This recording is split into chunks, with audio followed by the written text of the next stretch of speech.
everybody, welcome to Kidspective. You know, I've always liked chips. What? Okay, I guess. But which type of ships? The spaceships or the boat ship type of ships? Both, but I prefer the boat ships. Those vessels are amazing.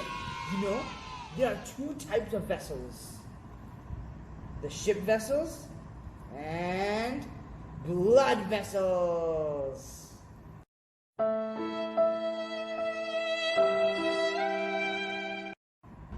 Really? What are blood vessels? Vessels that carry blood across the body are called blood vessels. Oh, so vessels that carry people around in water are called ships, cruises, boats, etc. And vessels that carry blood around the body are called... what are blood vessels called? Very good question. Vessels that carry blood across the body are called arteries, veins, and capillaries. Did you know there are 5 liters of blood in one human body? Yes, and for that 5 liters of blood, there is 60,000 miles worth of blood vessels. That's nearly enough to go around the earth 2.5 times. In fact, in just one fingertip, there's 1 kilometer worth of blood vessels. The human body is an amazing creation. Yes. And now let's understand what arteries, veins, and capillaries are. Arteries are blood vessels that carry blood from the heart to different muscles and organs. The heart beats 100,000 times in one day. That's how blood is pushed through the body. As the arteries get further away from the heart, they become narrower and start branching into what we call capillaries. Capillaries deliver oxygenated blood to tissues and cells. As capillaries return from the cells, they meet at various intersections, consolidate, and become larger blood vessels called veins. And veins, they bring the blood back to the heart. Anatomically, arteries are tubular, branching, muscular, elastic-walled blood vessels that carry pure blood from the heart to the rest of the body. The arteries need to be very strong, as they need to withstand strong forces, as the heart pumps with a certain pressure. The muscular elastic walls expand, then spring back. You can feel this in your pulse. This blood is usually oxygenated blood, but sometimes when going to the lungs in the artery, there's usually deoxygenated blood, with oxygenated blood coming back from the lungs. Now, back to capillaries.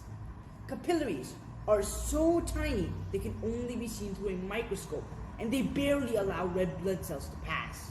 Their walls are so tiny, it is only made up of one layer of cells.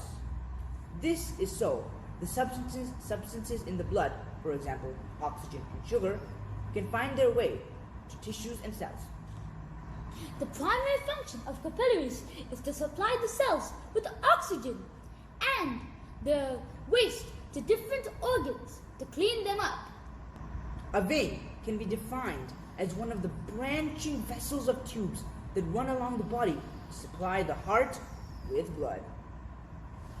Yes, veins are extremely important as they direct impure blood to organs such as kidneys, the liver, etc.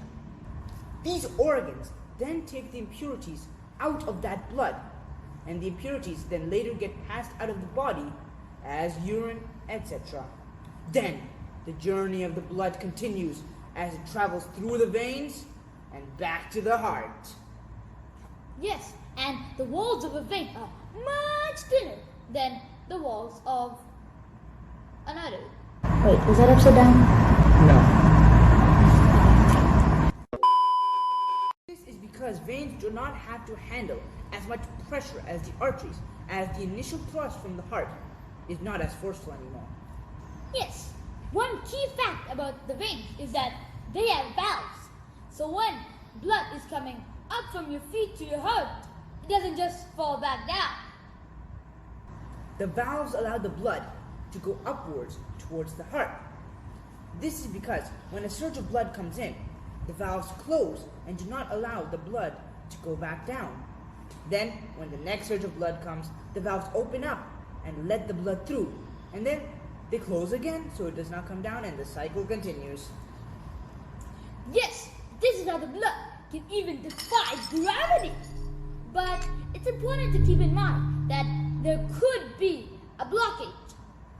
So, kind of like traffic on a road. If there are no roadblocks and barriers, then the traffic moves easily like it should.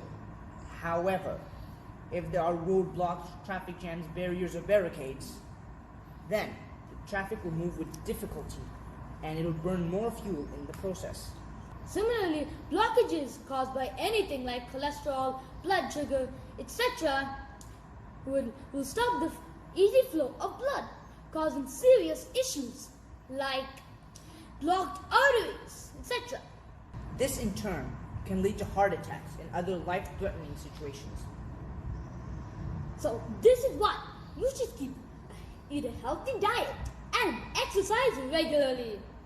Well, what we've touched on is just the tip of the iceberg when it comes to the miracle of the vast network of blood vessels. Blood vessels is on a whole another boat of networks. That's it for this video. This is Kidspective signing off. Bye.